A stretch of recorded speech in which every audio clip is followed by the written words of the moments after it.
નમસ્કાર મિત્રો, સ્વાગત છે આપ સૌની સિયારી યુટ્યુબ ચેનલમાં। હું નિકુંજ પરમાર આપ સૌનું તહેદિલ સ્વાગત કરું છું।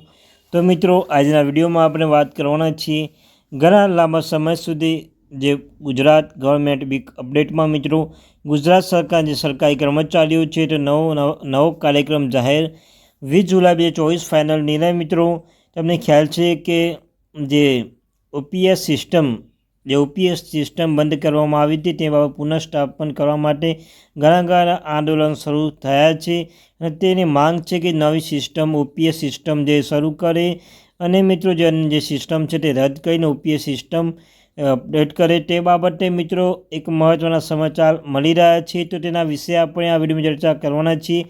તે પહેલાં વોટ્સઅપ ચેનલ ટેલિગ્રુપ બંને બનાવ્યું છે, તેની લિંક ડિસ્ક્રિપ્શનમાં મૂકું છું। મિત્રો અવશ્ય જોઈન થઈ જજો। તમને આ ચેનલ પર સરકારી કર્મચારી, નિવૃત્ત કર્મચારી, પેન્શન ધારકો બાબતે હરેક અપડેટ મળતી રહેશે। તો ચેનલ સબસ્ક્રાઈબ કરી બેલ આઇકન બટન દબાવવાનું ભૂલશો નહીં। તો ચાલો વિદ્યાર્થી મિત્રો વિડીયોની શરૂઆત કરું છું। તો તમને કહ્યું તેમ મિત્રો ઓપીએસ સિસ્ટમને ખ્યાલ છે ઘણા લાંબા સમય સુધી આંદોલન કરવામાં આવ્યું છે અને ઓપીએસ સિસ્ટમને પુનઃસ્થાપિત કરવા માટે ઘણા આંદોલન કરવામાં આવ્યા છે। તેવામાં સૂત્રો અનુસાર જે માહિતી પ્રાપ્ત થઈ રહી છે કે જૂની પેન્શન યોજના મુદ્દે શૈક્ષણિક મહાસંઘ દ્વારા 16 ઓગસ્ટના રોજ મહાઆંદોલન જાહેર કરવામાં આવી હતી। ઓક્ટોબર આંબેડકર ઓપન યુનિવર્સિટી રાજ્યના શિક્ષણ મંત્રી હાજરીમાં યોજાયેલી મહાસંઘની કારોબારીમાં આંદોલન કરવાનું નક્કી કરાયું છે।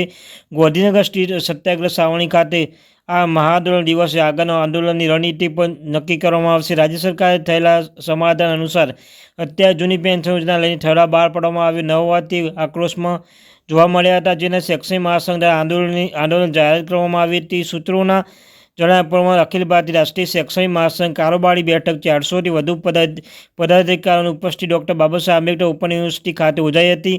આ બેઠકમાં સદસ્યતા અભિયાન રાજ્ય સરકાર દ્વારા શ્રીમદ ભગવદ્ ગીતા 332 અભ્યાસક્રમના સમાવતા નિર્ણયને સમર્થન તથા તેનો વિરોધ કરતા વિરુદ્ધ પરિબળો વખોડતા આગામી 20 જુલાઈ રોજ સમગ્ર ગુજરાત જિલ્લા મથકને આવેદનપત્ર આપવાનું ઠરાવવામાં આવ્યું છે। અખિલ ભારતીય રાષ્ટ્રીય શૈક્ષણિક મહાસંઘ અધ્યક્ષ ભીખાભાઈ પટેલ તથા તમામ શિક્ષક કર્મચારીઓની જૂની પેન્શન યોજના લાગુ કરવા તારીખ 1/2005 પહેલાં નિમણૂક પામેલ હતા।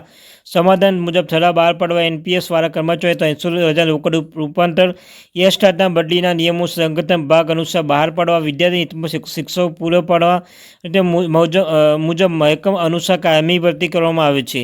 તેવા મિત્રો આ આંદોલન દિવસે ત્યારબાદ આંદોલન વિવિધ ચરણ નક્કી કરવામાં આવશે તેમ જણાવ્યું છે। આ રાજ્ય કક્ષા કારોબારી શિક્ષણ મંત્રી હાજરીમાં યોજાયેલ કાર્યક્રમ મહાસંઘ દ્વારા રણનીતિ ઘડવામાં આવી હોવાનું સામે આવ્યું છે। તમે જોઈ શકો છો મહાઆંદોલન કરવામાં આવશે જો જૂની પેન્શન યોજના ઓપીએસ સિસ્ટમ જલ્દી લાગુ નહીં કરવામાં આવે તો મિત્રો મહાઆંદોલનને પણ ચીમકી આપી છે અખિલ ભારતીય રાષ્ટ્રીય સેવા સંઘ દ્વારાથી।